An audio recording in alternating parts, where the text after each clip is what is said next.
बाकी लोग ज्वाइंट हो रहे हैं तब तक 5 minutes just we revise last lecture. We have discussed different types of void agreements earlier also, as you can see on the screen.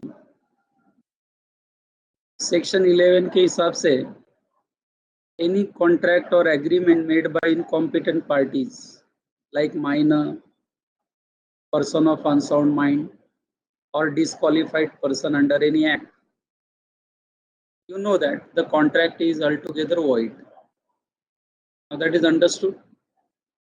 Then section 20, just to see the left hand side of that notes. Okay. As per section 20, any contract is formed by bilateral mistake or formed under mistake of both the parties. Bilateral mistake मतलब दोनों party की तरफ से mistake. So indirectly we say there is no consent. I hope you remember. There is no consent between the parties, and that is why the agreement become void. Yeah, this is the revision part once again. Just recall करो, देखो आपने reading किया होगा. Then section 23. हाँ, Savvy, what is your doubt? First and second unit से doubt है. अच्छा, lecture के एंड में चलेगा अगर हम सॉल्व करें. हाँ, प्रिया डाउट क्या है अभी बोलो. Savvy, आपका मैं लेक्चर के एंड में डाउट सॉल्व करता हूँ. I hope don't mind. Priya को क्या डाउट है? एक ही डाउट है, इसलिए प्रिया का डाउट मैं क्लियर कर लेता हूँ. हाँ अच्छा, हाँ वो क्वेश्चन हम लोग डिस्कस करेंगे. एक क्वेश्चन था जो मुझे मालूम था पहले से कि आप डाउट जरूर पूछेंगे. जब मैंने पेपर सेट किया था तभी मुझे मालूम था कि दैट इज, हाँ yes exactly same. I will discuss that. Okay, I will be discussing that point, don't worry. So I will be discussing that point. Regarding paper lecture के एंड में मैं डिस्कस करूंगा थोड़ा. Okay, right now let us complete this part and then lecture का 10 minute end में रहेगा तो I will be clearing your doubts. Portion चल रहा है, देखो जैसे जैसे कंप्लीट हो रहा है. ज़्यादा लेक्चर्स ले लूँगा मैं भी नेक्स्ट वीक से, थोड़ा ज़्यादा लेंगे. ओके, अभी का ऑफलाइन दिख रहा है सर. हम लोग बात कर रहे हैं, अचानक ऑफलाइन दिखने लगा मुझे. उन लोग ने बैक किया रहेगा तो गए रहेंगे उन लोग. पूछो ना आपको जो ऑनलाइन रहेंगे. हाँ बच्चों, बाकी को आवाज़ आ रही है मेरी? इन लोग को ऑफलाइन दिख रहा है मुझे इसके.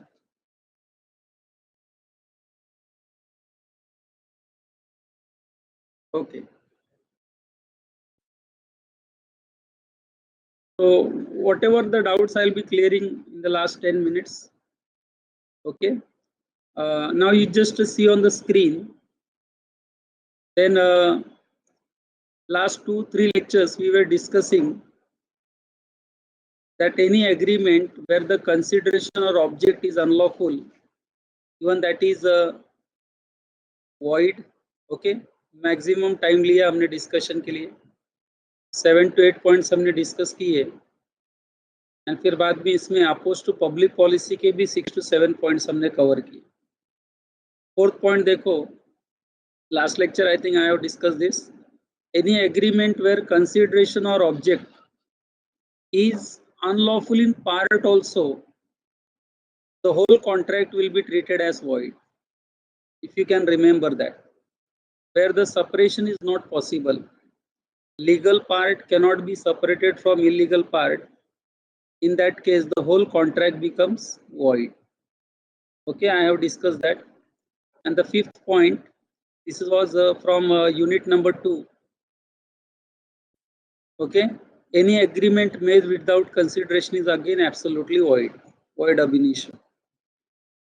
अब बच्चों राइट हैंड साइड में देखो, इसमें हमने डिस्कशन स्टार्ट किया था agreement in restraint of marriage, any agreement which restricts a person, which restricts, okay, a person for marriage against good consideration, या against consideration, then this agreement is again going to be void. किसी को शादी करने से रोकने वाला agreement अगर आप करेंगे पैसा देकर या whatever form consideration, such agreements are agreement in restraint of marriage, and बच्चों as per section 26 it is void. I have discussed that last lecture. इसमें एक एक्सेप्शन केस किसका था, टाइप करो जल्दी से.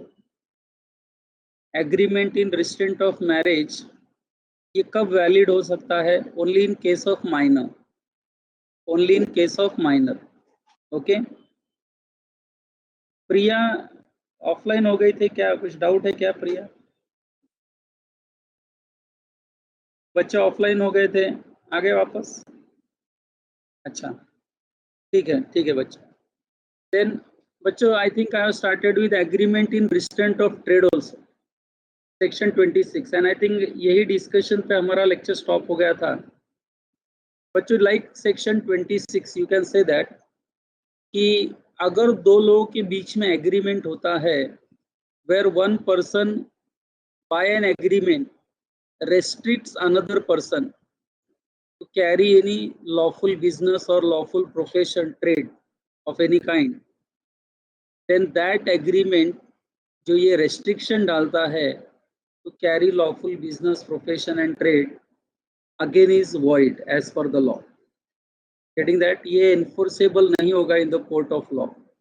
अगर दो लोग ये agreement कर भी लेते हैं बाद में उसमें से किसी ने एक प्रॉमिस तोड़ भी दिया तो दूसरा पार्टी उसके ऊपर कोर्ट में केस नहीं करेगा, because basically this is an agreement in restraint of trade. किसी को लॉफुल बिजनेस करने से आप रोक नहीं सकते पहली बात तो, एंड रोकने वाला एग्रीमेंट करेंगे तो वो वॉइड माना जाएगा. बट बच्चों ये मेन रूल के लिए जिसको हम कहते हैं agreement in restraint of trade, इसके लिए there are 3 to 4 exceptional cases, and I think even I have discussed that in my own words. मैंने लास्ट लेक्चर में डिस्कस भी किया था. मैटर सिर्फ पढ़ने का है. If you can remember some part of it, what were those exceptions where the any agreement which puts a restriction and that is treated as valid? कुछ याद है आपको? मैंने agreement in restraint of trade के लिए 2-3 exceptional case जरूर discuss किए थे. शॉर्टकट में आप आइडिया दे देंगे. यस, सेलर ऑफ गुडविल जो होता है ना, गुडविल बेचने वाला, उसके ऊपर बायर ऑफ गुडविल में put certain restrictions and those restrictions are valid. Okay, yes exactly, बहुत लोगों ने टाइप किया answer, very good. Where the buyer of goodwill can put certain restrictions on seller of goodwill not to carry same business in the same area for certain specified period and so on. क्योंकि उसने लाखों रुपया दिया है goodwill खरीदने के लिए, तो यहाँ पर बायर को हक है कि वो गुडविल सेलर के ऊपर रेस्ट्रिक्शन डाल सकता है, एंड लॉ के हिसाब से such restrictions are valid. That was the my first point.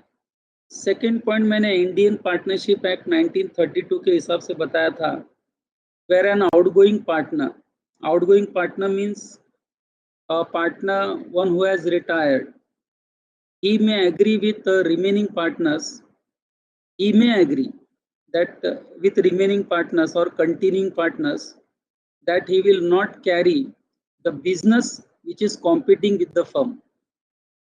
मैं ऐसा कोई बिजनेस शुरू नहीं करूंगा जो फर्म के साथ कॉम्पीट करे. एंड बच्चों अगर उसने ये एग्रीमेंट किया है तो ये एग्रीमेंट उसके ऊपर बाइंडिंग है. I hope you are getting this point. अगर ऐसा आउटगोइंग पार्टनर, रिटायर्ड पार्टनर आगे चल के कोई ऐसा बिजनेस शुरू करता है जो फर्म को कॉम्पीट कर रहा है, the other partners may stop him from doing सो. उसको लीगली स्टॉप कर सकते हैं. Okay, so that was the second exceptional case. And third exceptional case again partnership firm से रिलेटेड है, जहाँ पे when two or more persons come together to form partnership firm, they may put a clause in partnership deed कि जब तक हम partnership में काम करेंगे we will not start any other business. हम इंडिविजुअली कोई और बिजनेस नहीं करेंगे. ऐसा सभी पार्टनर्स एक एग्रीमेंट कर सकते हैं. ओके, एंड ये एग्रीमेंट इनडायरेक्टली सभी पार्टनर्स को रेस्ट्रिक्ट कर रहा है कि जब तक आप फर्म के पार्टनर बने हो तब तक you are not allowed to carry any other business. That means आपका 100% concentration should be on partnership firm business.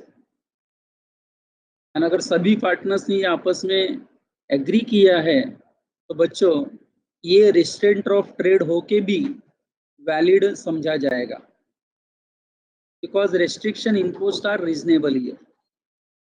Okay, तो बच्चों दीज आर 3 एक्सेप्शनल केस. तो मैं क्या करता हूँ, एक बार रीड करता हूँ. आपके सामने पैराग्राफ है जिसको मैंने लास्ट लेक्चर रीड नहीं किया था, थोड़ा 2 से 3 मिनट जाएगा. Just concentrate on the notes. क्या लिखा है सेक्शन 27, देखो जरा बच्चों. An agreement by which any person is restrained. Restraint मतलब stop, restricted from exercising a lawful profession, trade or business of any kind is to that extent void. Okay, ये general rule है section 27. Okay, this is what law has expressly declared, that such agreements are going to be void. But immediately second line में लिखा है, देखो बच्चों, but this rule is subject to following exceptions. That means to this rule there are certain exceptions. And when I talk about exceptions, you know the answer become reverse. Okay, अब हम ऐसे कुछ examples पढ़ेंगे where there will be a restriction, but still that restriction will be treated as valid. And I have discussed last lecture also, and today I started with again same point, revise कराया मैंने. I hope आपको recall हो गया है. So I'm just reading matter हो गया है, देखो अभी. Where person sells goodwill of business, a person sells goodwill of business and agrees with the buyer to refrain. Do you know बच्चों what is refrain? To refrain from carrying on similar business. Refrain means negative act, not to do, not to carry. Okay, उसको refrain कहेंगे. Buyer to refrain from carrying on similar business within specified local limit, so long as the buyer or his successor in interest carries on like business therein, such agreement is valid.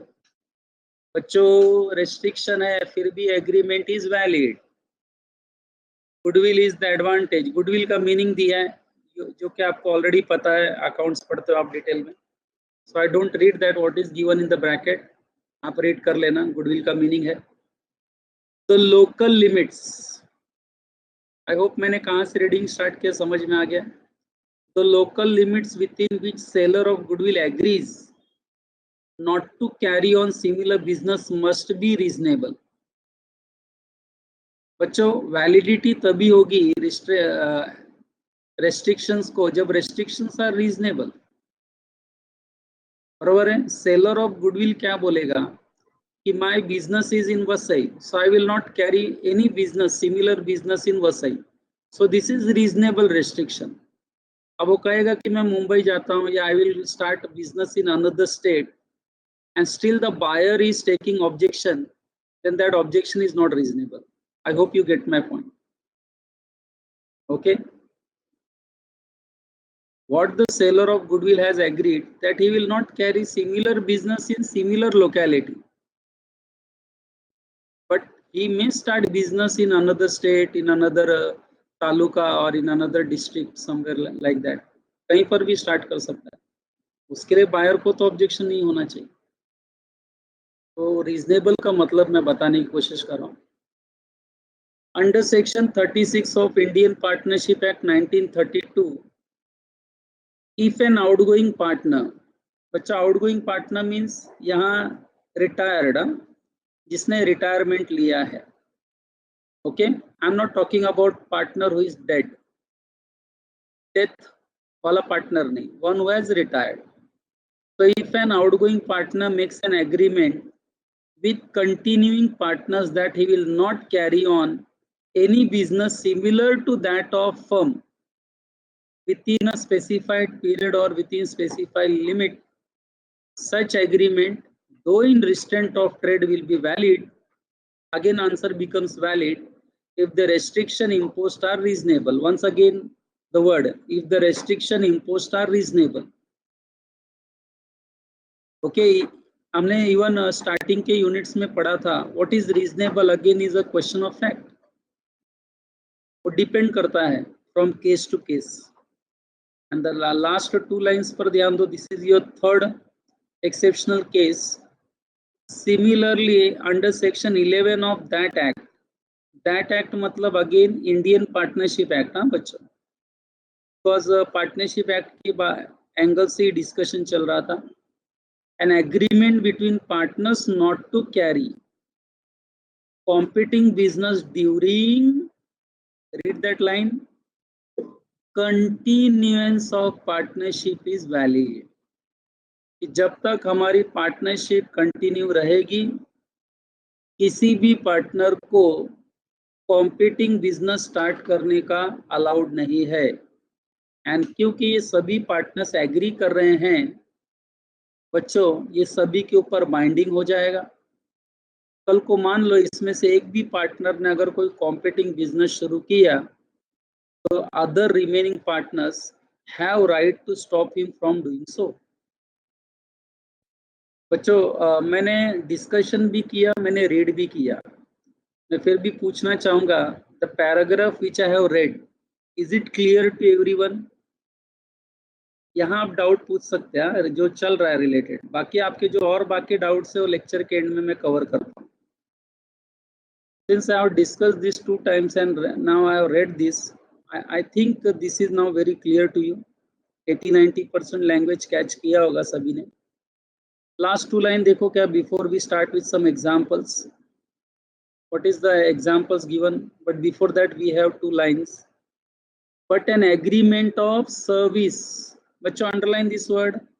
This is what we say service contract.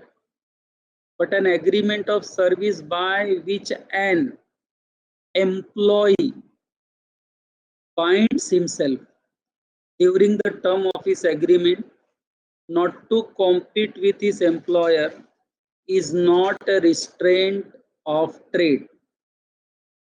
Are you getting this? आप बोल सकते हो कि this is your exception number 4. This is your exception number 4. बच्चों I just give one example here. उसके बाद एक बार read करना, आप लोग देखो क्लियर होता है कि नहीं. Let us assume कि मैं जो हूँ Girish, I am employee of A1 classes. I hope you understand the word employee. One who works for 8 hours and gets monthly salary. Okay, monthly salary जिसको मिलती है ना बच्चों, एम्प्लॉयर एम्प्लॉय रिलेशनशिप हम बोलते हैं. जैसे कि आपके पेरेंट्स सर्विस कर रहे होंगे कहीं बैंक में, बड़ी कंपनी में, and they are getting monthly salary. पगार मिलता है ना जिनको महीने का, उनको एम्प्लॉयर एम्प्लॉय रिलेशनशिप में हम बोलते हैं. Employ is a worker, employer is your company where you are working. तो बच्चों यहाँ जब भी कोई एम्प्लॉय वर्कर किसी कंपनी के लिए कॉन्ट्रैक्ट करता है, कॉन्ट्रैक्ट सर्विस करता है कि मैं आपके यहाँ सर्विस करूँगा, एंड उस वक्त वो अगर कंपनी को लिख के देता है, साइन करके देता है, कॉन्ट्रैक्ट में लिख के देता है कि जब तक मैं आपके यहाँ सर्विस कर रहा हूँ, okay, I will not carry any business or any transaction which is competing with my employer.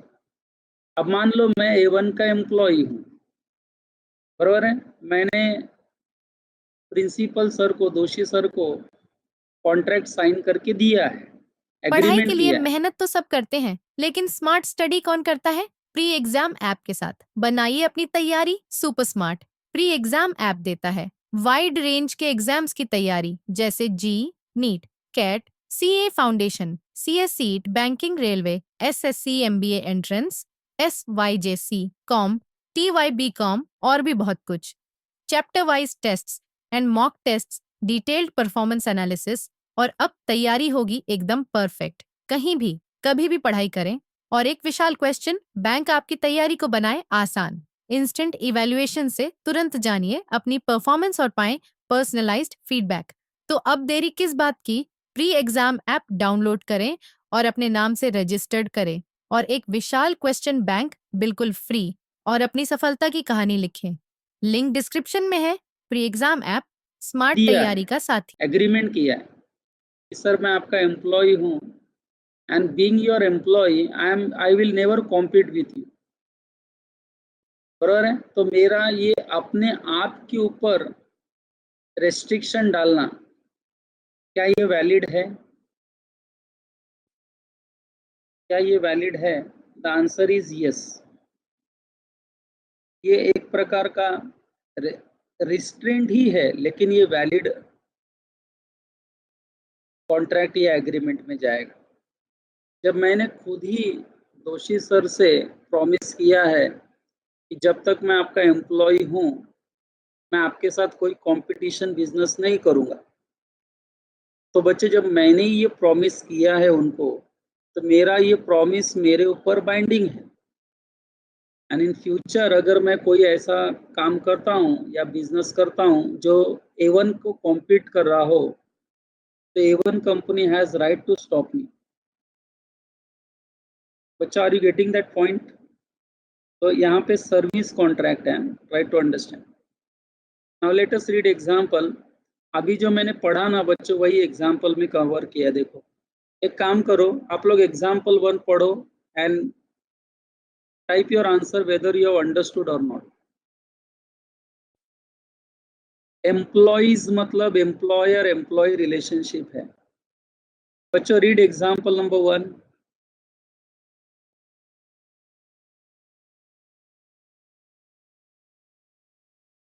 He is a doctor and B ने किसको सर्विस पे रखा है? A को as assistant for a term of how many years? 3 years, 3 साल के लिए। And employ ए ने एग्री भी किया है, देखो, not to practice as surgeon and physician during this 3 years. That means after 3 years he is free to start his business. But 3 years तक agreement हुआ है, तो 3 साल तक वो बी को असिस्ट करेगा and he is not going to start any profession of his own. क्या लिखा है देखो, the agreement is valid. Restraint है कि नहीं, रेस्ट्रिक्शंस है कि नहीं यहाँ पर? What do you think students? इसमें रेस्ट्रिक्शंस है कि नहीं कि 3 साल तक वो काम नहीं कर सकता, अपना खुद का प्रोफेशन नहीं डाल सकता? He has to assist only B. There is restriction, but still this restriction is valid. बच्चों, मैं भी एक बहुत ही इंपॉर्टेंट वर्ड पढ़ाने वाला हूँ, ध्यान देना। The agreement is valid and A can be restrained. Restrained मतलब स्टॉप बाय एन, बच्चों ये वर्ड जरा अंडरलाइन करो, नोट्स है तो, injunction. By an injunction if he starts independent practice during this period. जरा टाइप करो, नया वर्ड क्या है आपके लिए? And do you know what is injunction? Wrong answer भी चलेगा if you know something about injunction. Restrained by injunction, warning, okay चलेगा। और तेजल ने मीनिंग दिया है थोड़ा वार्निंग करके, चल जाएगा, but I am going to explain that legal word. I use the word legal, एक लीगल वर्ड है एंड बहुत फेमस वर्ड है बच्चों। Okay, injunction. चलो, तो बच्चों मैं अभी ये एक्सप्लेन करता हूँ एंड अभी ये लाइफ लॉन्ग नॉलेज समझ के जरा सुनना इसको। कितना मार्क्स मिलेगा नहीं मिलेगा दैट्स एंटायरली डिफरेंट मैटर, ध्यान से सुनना। बच्चों इंजंक्शन मतलब, जैसा आपको समझेगा ऐसा मैं एक एग्जांपल लेता हूँ, वो सही भी है। बच्चों YRF समझा आपको? बहुत लोग को मालूम होगा YRF, what is that? Yash Raj films, very good, क्या बात है, very good knowledge of film industry. आजकल काफी सुर्खियों में भी था बीच में सुशांत सिंह के केस को लेकर। बच्चों ये जो यशराज फिल्म्स है ना, ये बहुत बड़ा बैनर है। Yash Chopra, Aditya Chopra and something like that, इसके ओनर्स हैं। बहुत फेमस प्रोडक्शन कंपनी है, आप ऐसा बोल सकते हैं। बच्चों इनकी टेक्निक क्या है कि किसी भी न्यू कमर को जब फिल्म्स मूवीज के लिए साइन करते हैं ना, काम करने के लिए साइन करते हैं, कॉन्ट्रैक्ट, तो इनका हमेशा एक क्लॉज रहता है एग्रीमेंट में। क्लॉज ये है कि यशराज फिल्म्स आपको 3 फिल्मों के लिए साइन कर रहा है, मतलब वो एक्टर ही साइन करके देगा एग्रीमेंट कि मैं यशराज फिल्म्स के 3 मूवीज में, आने वाले 3 मूवीज में काम करूंगा। एंड जब तक उनके 3 मूवीज में मैं काम करके नहीं हो जाएगा, जब तक तीनों फिल्में रिलीज नहीं हो जाएंगी, तब तक you are not allowed to sign any other movie of another banner, another production company. ऐसा वो लोग है ना, न्यू कमर्स, नए एक्टर्स जो एस्पायरिंग एक्टर्स होते हैं, एक्ट्रेस होते हैं, उनसे ये एग्रीमेंट साइन करवाते हैं।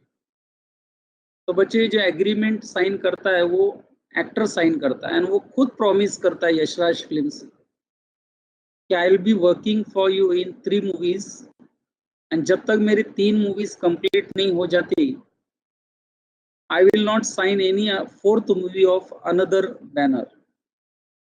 बच्चे ये उनका बहुत ही फेमस प्रैक्टिस आप बोल सकते हो। इसमें बहुत सारे एक्टर्स आप देखेंगे कि रणवीर सिंह, परिणीति चोपड़ा,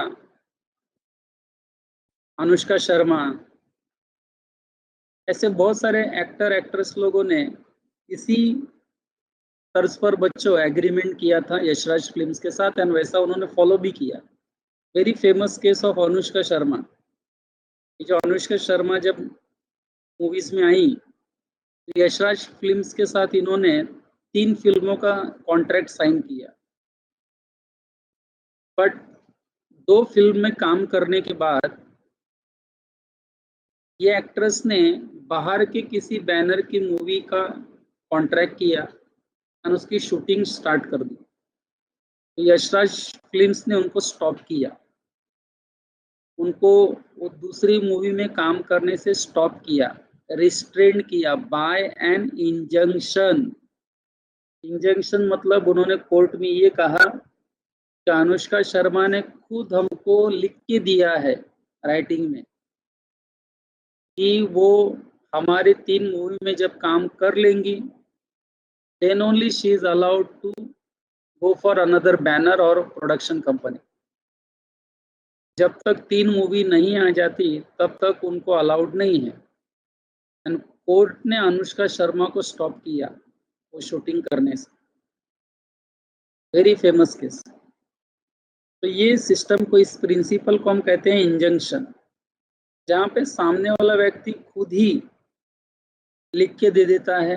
जैसा हमारे एग्जाम्पल में ए ने बी को लिख के दिया कि I will not practice as a surgeon for 3 years, जब तक मैं आपको असिस्ट करूंगा I will not practice as a surgeon. जब ए ने खुद लिख के दिया तो उसका ये जो प्रॉमिस है वो उसी के ऊपर बाइंडिंग हो गया एज पर इंजंक्शन रूल। बच्चों tell me, got this point? Injunction, the word injunction clear हुआ? बच्चों बहुत ही फेमस केस है, as a CS student, as a CA student, ये सारी चीजें आपको एज अ नॉलेज वाइज भी पता होनी चाहिए। ओके, नॉलेज वाइज भी पता होनी चाहिए, इसलिए मैंने यशराज फिल्म का एग्जांपल लिया, मुझे लगता है वो बेस्ट एग्जांपल है to remember. Okay, now example number 2 पे कॉन्सेंट्रेट करो, क्या लिखा है, very simple. An agreement by manufacturer to sell during certain period his entire production to a wholesale merchant is not restraint of trade। Example number 2 एक ऐसा example है जो ये कह रहा है कि अगर कोई मैन्युफैक्चरर है, वो अगर कहता है कि मैं जो भी गुड्स का प्रोडक्शन करूंगा, the whole entire production I will sell to particular wholesale merchant only, तो इसका मतलब this is restraint of trade ऐसा नहीं है।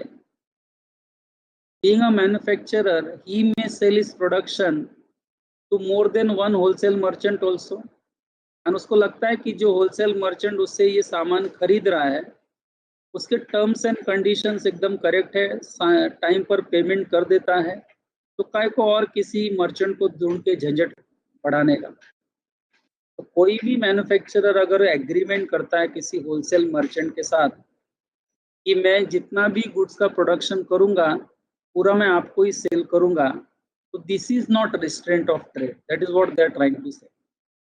बहुत लोग बोल सकते हैं कि सर ये रिस्ट्रेंट ऑफ ट्रेड हो गया, the answer is no. Sir बाकी होलसेल मर्चेंट्स जो होंगे they will take objection, again answer is no. It's my wish ना, as a manufacturer it's my wish कि मुझे किसके साथ बिजनेस करना है किसके साथ नहीं करना है। आपने ऑफर दिया, मैंने रिजेक्ट किया, कोई जबरदस्ती है क्या कॉन्ट्रैक्ट का? तो एग्जाम्पल नंबर 2 में वो सिर्फ बता रहे हैं कि ये एग्जाम्पल जो है, इस एग्जाम्पल में कोई रिस्ट्रेंट ऑफ ट्रेड नहीं है। मतलब बच्चों what will be the answer? ये जो एग्रीमेंट किया मैन्युफैक्चरर ने होलसेल मर्चेंट के साथ, tell me, valid or void?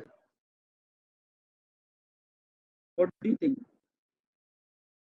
बच्चों? It is going to be a valid agreement जब आपको दिख रहा है word not in restraint of trade, तो बच्चों आंसर इधर ही मिल गया। आपको लगता होगा रिस्ट्रेंट है लेकिन लॉ उसको नहीं मानता है। Try to get my point.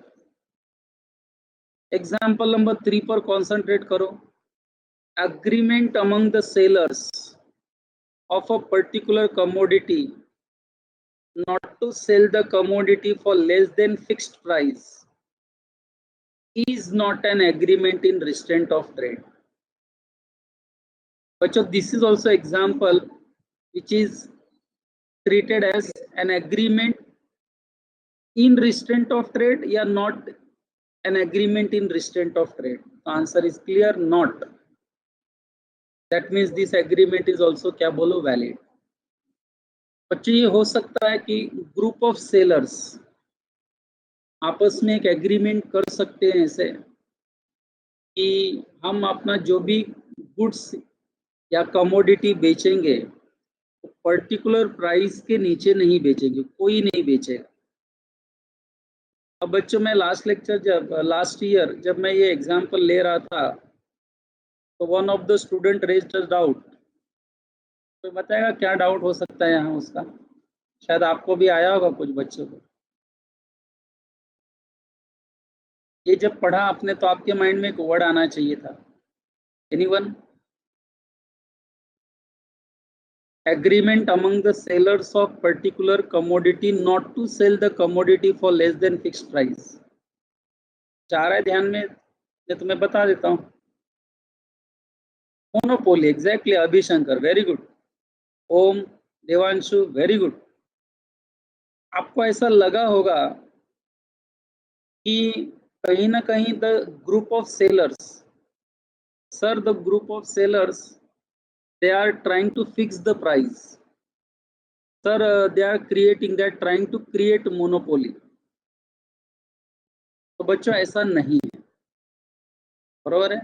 Normally monopoly का डेफिनेशन ये single seller and many buyers. यहाँ देर आर मेनी सेलर्स। जैसा मैं आपको एक एग्जांपल लेता हूँ बच्चों, आई थिंक बॉयज को मालूम होगा वो सब। आप सलून में जाते हो, देखो सलून में, तो सलून लोगों का देखो ना, सलून चलाने वाले लोग का एक एसोसिएशन रहता है, और वो एसोसिएशन में फिक्स करते हैं कि हर सलून वाला एक ही फिक्स रेट रखेगा। ये बात और है कि भी मुंबई के कुछ लोग आ गए यहाँ पर, बड़े बड़े ब्रांड्स, क्या क्या नाम है, क्या पता नहीं क्या क्या नाम है। हाँ हाँ, जावेद एंड हबीब समथिंग, अरे बाप रे, वो बाल काटने का बोलते हैं 2000 रुपये लेता है, पता नहीं क्या काटता है वो, बाल काटता है लगता है, लेकिन 2000 रुपये लेता है। फिर वो समझ में नहीं आता है कि क्या होता है। तो बट आप देखेंगे ना बच्चों, ये नॉर्मली जो सलून वाले हैं, I am not talking about Javed Habib and something like that, ये आपस में देखो ना, एक आपस में एग्रीमेंट करते हैं कि हम एक पर्टिकुलर रेट फिक्स करते हैं एंड उतना ही रेट लेंगे। That doesn't mean they are exploiting buyers, no, वो बायर लोग को एक्सप्लॉइट कर रहे हैं ऐसा बिल्कुल नहीं है। लेकिन यहाँ एक ऐसा पढ़ने के बाद ऐसा माइंड में आता जरूर है, और मुझे लगता है कि ये स्वाभाविक है, नेचुरल है, कि आप जब ऐसा पढ़ते हो तो आपके माइंड में मोनोपोली वर्ड आता है। एंड जब मोनोपोली आता है तो आप बोलेंगे सर एग्रीमेंट वॉइड होना चाहिए, because it is an agreement which promotes monopoly. Many students will take immediately objection, but this is not so. They have clearly given it is not an agreement in restraint of trade, and when it is not an agreement in restraint of trade, मतलब sellers में किया गया आपस में ये agreement बच्चों valid agreement माना जाएगा। ओके, अब जैसे इसमें से कोई सेलर कम रेट में बेचना चाहता है in order to attract customers, तो हो सकता है remaining sellers will may take objection, और उनका लिया गया objection will be valid. What do you think? Are you satisfied with the discussion? Example number 3. Are you getting my point? Yes बच्चे, response दो जरा। क्या अभी भी आर्ग्यूमेंट है? हो सकता है बच्चा आर्ग्यूमेंट, मैं नहीं कह रहा हूँ। Okay okay, very good. So बच्चों, we have completed the section 27 where an agreement in restraint of trade is void. उसके लिए we have discussed 3 to 4 exceptional cases. Injunction word is the very important word you have got today as a knowledge point of view. The principle of injunction, बच्चे याद रखना। मैं आपको जैसा CA students लोग की बात कर रहा हूँ कि जब बच्चों आप इंटरमीडिएट वगैरह पास हो जाएंगे तो आपको सीए के अंडर में 3 इयर्स आर्टिकलशिप करनी है। I hope you know that. 3 साल काम करना है आपको।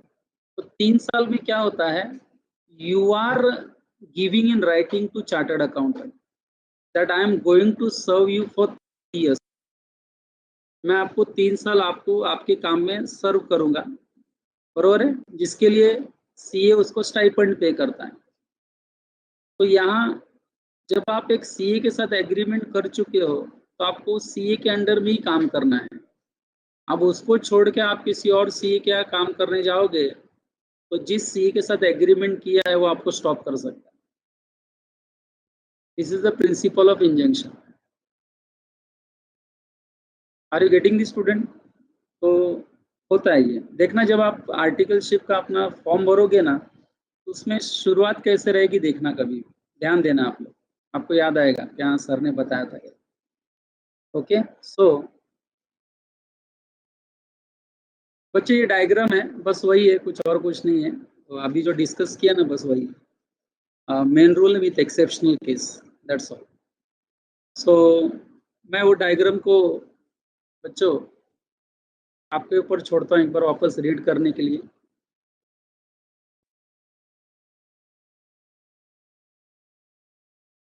ये रखो।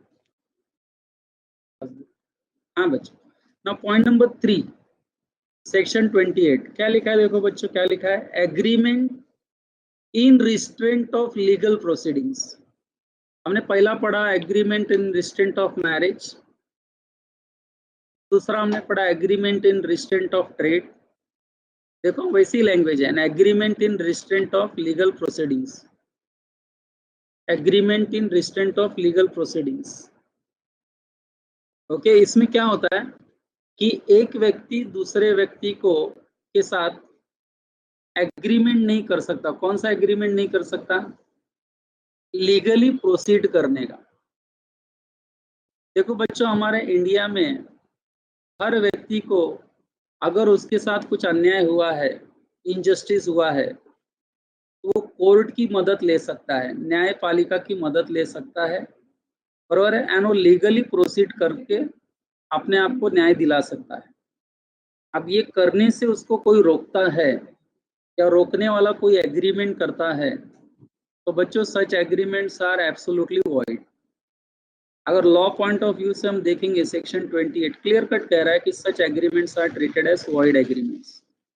ये वॉइड एग्रीमेंट्स में कवर हो जाएगा। Is that okay with everyone? जैसे कि मैं आपको बताता हूँ, जैसे कि दो ट्रेडर्स है, मान लो दो बिजनेसमैन है, आपस में अच्छा एग्रीमेंट, मतलब अच्छा बिजनेस कर रहे हैं सालों से, तो अचानक एक दिन दोनों डिस्कस क्या करते हैं, डिसाइड क्या करते हैं कि हम बिजनेस अपना ट्रेड कंटिन्यू करेंगे, लेकिन साथ में एक और एग्रीमेंट करते हैं कि फ्यूचर में कोई भी डिस्प्यूट अराइज हुआ तो डिस्प्यूट हम, अगर कुछ प्रॉब्लम हुआ तो हम एक दूसरे के ऊपर केस नहीं करेंगे, एक दूसरे के ऊपर केस नहीं करेंगे। इसके लिए इन्होंने एक और एग्रीमेंट की। तो आपको क्या लगता है ये एग्रीमेंट हमारा इंडियन कोर्ट एनफोर्स करेगा क्या? नहीं करेगा बच्चों। कोर्ट बोलेगा हम लोग बैठे ही इसी के लिए। आप एक व्यक्ति को लीगली प्रोसीड होने से रोक नहीं सकते। अगर कोई लीगली प्रोसीड करना चाहता है या लीगली प्रोसीडिंग्स में जाना चाहता है तो आप उसको रोक नहीं सकते। वो उसका एक, आप बोल सकते हैं ना, फंडामेंटल राइट्स है जो हमारे कॉन्स्टिट्यूशन ने दिया। बरोबर है? Is that clear? अच्छा बता दो। ओके,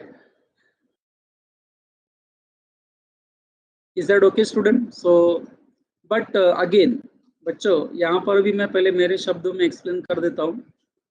लॉ अगर आपको क्लियर हो गया है, सेक्शन 28, ठीक है, तो बच्चों इसके लिए भी एक्सेप्शन है। एक्चुअली एक ही है बट लिखा दो जैसा है। Actually they are one and the same. बच्चों वो है arbitration.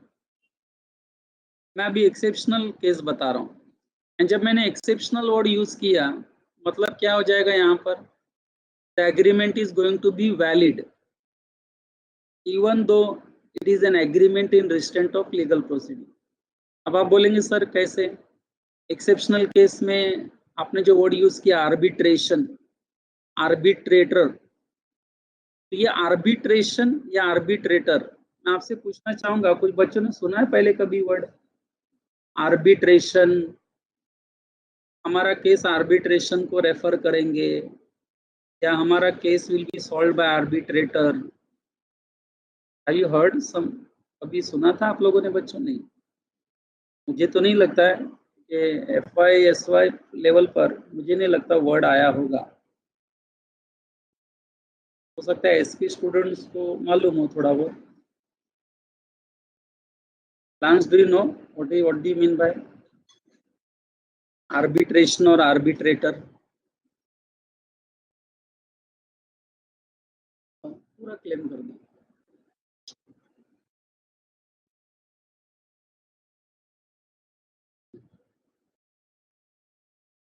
Yes, middleman, very good, perfect. Middleman आप बोल सकते हो, मध्यस्थ, हम लोग मराठी हिंदी में मध्यस्थ बोलते हैं उसको। Parth, very good, yes. तो बोलने का मतलब इंटरमीडिएटरी भी चल जाएगा विषय भी। यू आर राइट, हम लोग मराठी हिंदी में ना कभी बोलते हैं मध्यस्थ। क्या होता है, कभी कभी दो लोग आपस में ऐसा एग्रीमेंट कर सकते हैं, ये अलाउड है लीगली बच्चों, कि इन फ्यूचर अगर हमारा कोई डिस्प्यूट अराइज हुआ, देखो ना बच्चों मैं क्या करूँ, फॉर एग्जाम्पल मैंने राहुल सर ने आपस में एक एग्रीमेंट किया